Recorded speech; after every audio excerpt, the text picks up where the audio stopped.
నా అనుభవంతో చెప్తున్నా. 45 రాజకీయాలు, 48 సంవత్సరాలు, రేపు 28కి మొట్టమొదటి ఎమ్మెల్యేగా అయిన తర్వాత సుదీర్ఘమైనటువంటి రాజకీయ జీవితంలో అనేక సమస్యలు చూశాను. నేను మొదటి నుంచి కూడా ఒకటే ఆలోచిస్తున్నాను.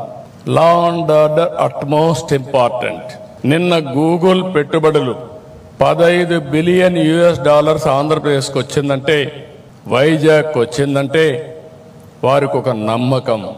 ఈ రాష్ట్రంలో లా అండ్ ఆర్డర్ ఉంటుంది, ఈ రాష్ట్రంలో అభివృద్ధి జరుగుతుంది, వారు పెట్టే పెట్టుబడులకు సేఫ్టీ ఉంటుందనే ఉద్దేశంతో అతిపెద్ద పెట్టుబడి ఆర్థిక సంస్కరణలు వచ్చిన తర్వాత మొట్టమొదటిసారిగా $15 billion data centre, artificial intelligence ఖర్చు పెట్టే పరిస్థితికి వస్తున్నారు.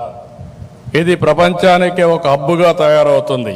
ఒకప్పుడు హైదరాబాద్లో హైటెక్ సిటీ, ఐటీతో ప్రారంభించిన నేను ఈరోజు ఆర్టిఫిషియల్ ఇంటెలిజెన్స్, అదే మరిగా డేటా సెంటర్తో, గూగుల్తో విశాఖపట్నం ముందుకు పోయే పరిస్థితి వచ్చింది.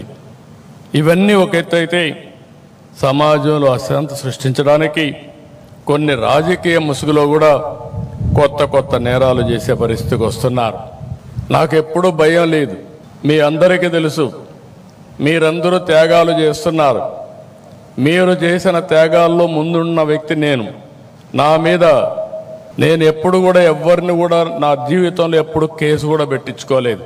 కానీ రాష్ట్రంలో లా అండ్ ఆర్డర్ మెయింటైన్ చేయాలి, ప్రజలకు భద్రత కల్పించాలి, ఎట్టి పరిస్థితుల్లో ఉపేక్షించకూడదని రాజీ లేని పోరాటం చేశాను.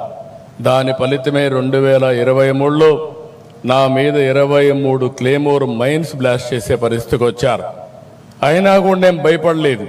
ప్రాణం అనేది తాత్కాలికం, మనం చేసే పనులు అనేది శాశ్వతం. అలాంటి పనులు చేస్తున్న పోలీసు వ్యవస్థని మరొక్కసారి అభినందిస్తున్నా.